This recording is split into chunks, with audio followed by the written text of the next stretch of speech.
ये इतने चतुर और चालाक सरकार है। ये कोई भी काम सिर्फ पैसे के लिए करती है। सरकार को तो पहल करना चाहिए कि या तो आप जो लोग लंबे समय से यहाँ हैं उनको आप इमीडिएट यहाँ के नागरिकता के लिए आप व्यवस्थित करो। अब जो आप दूसरे कंट्री को कह रहे हो हम इमिग्रेशन करके हम कोई भी चीज करेंगे तो 5 साल, तो कठोर तो होना ही चाहिए। देखिए, ये इतने चतुर और चालाक सरकार है। ये कोई भी काम सिर्फ पैसे के लिए करती है।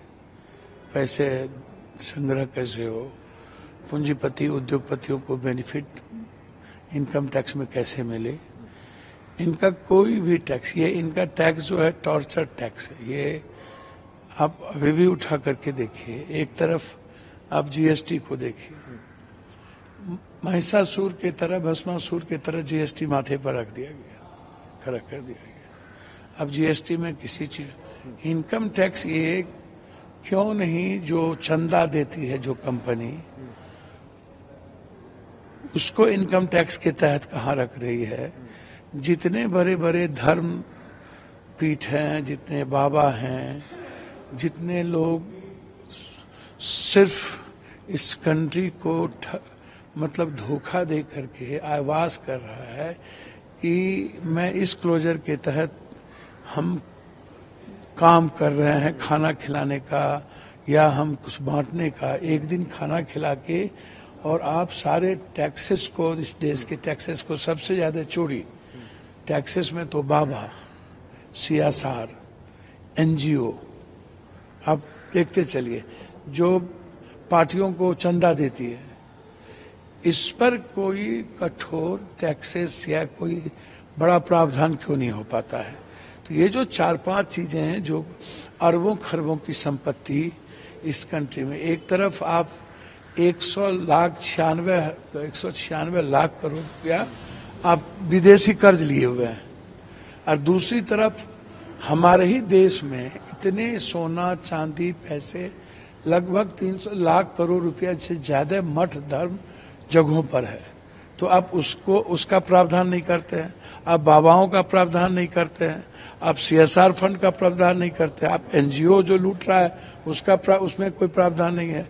अच्छा, उद्योगपति को आप रिलैक्सेशन पर रिलैक्सेशन देते जा रहे हैं। भैया, मेरा रिक्वेस्ट इस बात को लेके है कि स्टेट में जो आप विशेष राज्य विशेष पैकेज नहीं दे रहे हो, तो वहां आप टैक्सेस को बहुत कम करो, ताकि लोग हर कीमत पर मिडिल, छोटे छोटे फैक्ट्री, लघु उद्योग, कुटीर उद्योग जाके, जैसे बिहार में आप टैक्सेस को फ्री से, जम्मू कश्मीर में आपने टैक्सेस को कम किया है, या एक अच्छा रास्ता दिया है कि आप आइए, हम आप पर टैक्स नहीं लगाएंगे। तो हम चाहेंगे कि बिहार, झारखंड ऐसे जगह पर टैक्स को बहुत कम किया जाए, ताकि जो आम आदमी से जुड़ा हुआ है।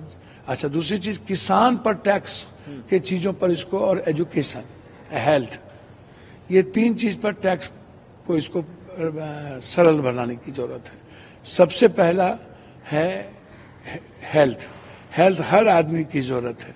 अल्ट्रासाउंड, सीटी स्कैन, एमआरआई, आप इन सब चीजों को आप देखिए, दवाई, आप इसको आप इतना ज्यादा करेंगे तो टैक्स का आप स्थिति देखिए। दूसरी तरफ आप एजुकेशन की किताब, कॉपी, पेंसिल से लेकर के सब चीज पर आप टैक्स करेंगे तो एजुकेशन तो महंगा होता जाएगा।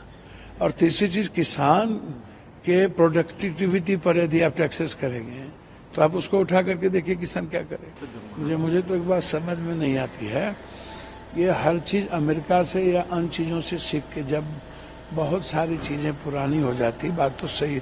देखिए, आप इमिग्रेशन वाला जो आप बिल लाना चाह रहे हैं, मैं एकदम सरकार के पक्ष में कोई भी, लेकिन आप हमें पहले यह बताओ, मैं आपसे यह जानना चाहता हूं कि 12 साल 13 साल आपको हो गए, आप ये पता लगा पाए कि भारत के कितने लोग हमारे देश में किस किस कंट्री के हैं?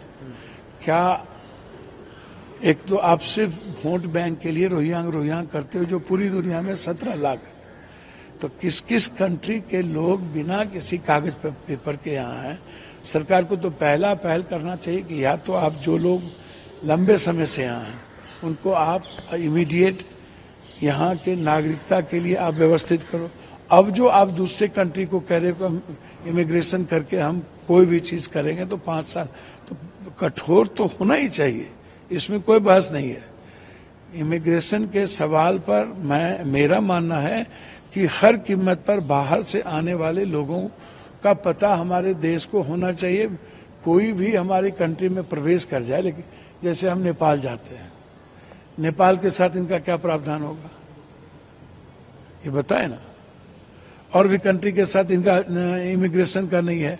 जैसे कुछ कंट्री है जिससे कि हम बस जाते हैं आते हैं। अच्छा, हमारे कंट्री के जो हर साल मुझको लगता है 8 लाख 10 लाख 12 लाख लोग यहाँ से बाहर जा रहे हैं, तो उस पर आप क्या कर रहे हैं? एकदम बिल्कुल चला जा रहा है। आप उठा करके देखिए, यहाँ कोई रहना नहीं पसंद करता है। तो एक तो भारत को दूसरे लोगों को जो व्यापार के लिए है उसको आप क्या किस रूप से यहाँ पर लाएंगे, उसको किस रूप से आप रास्ता देंगे।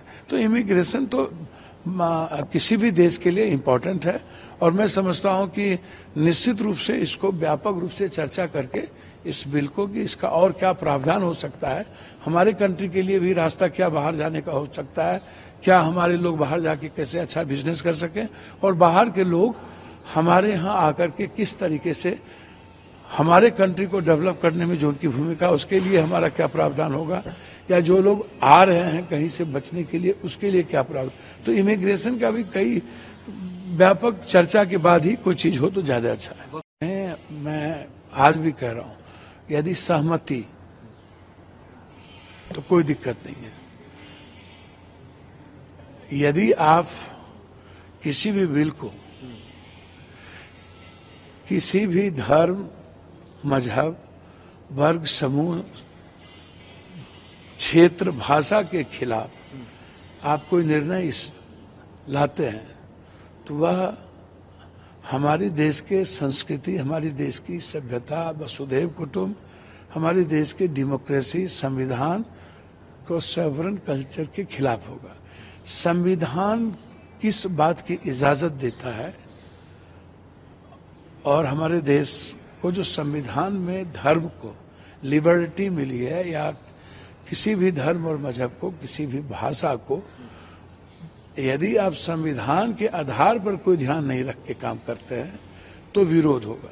यदि संविधान युक्त बिल आप कोई भी लाते हैं और देश हित की बात होगी तो उसमें निश्चित रूप से सपोर्ट के अलावा दूसरी बात तो होनी ही नहीं चाहिए। तो मैं समझता हूं कि यह जो बिल लाए जा रहे हैं ये बहुत जल्दीबाजी, इस पर बहुत व्यापक चर्चा होने की जरूरत थी। अब ये तो तय अभी जो 9:30 बजे बैठक होगी तो उसमें होगा कि क्या विरोध करना है या सपोर्ट करना है। सारी पार्टी के लोग थे तो उसको किस रूप में ये ला रहे हैं वो तो देखा जाएगा।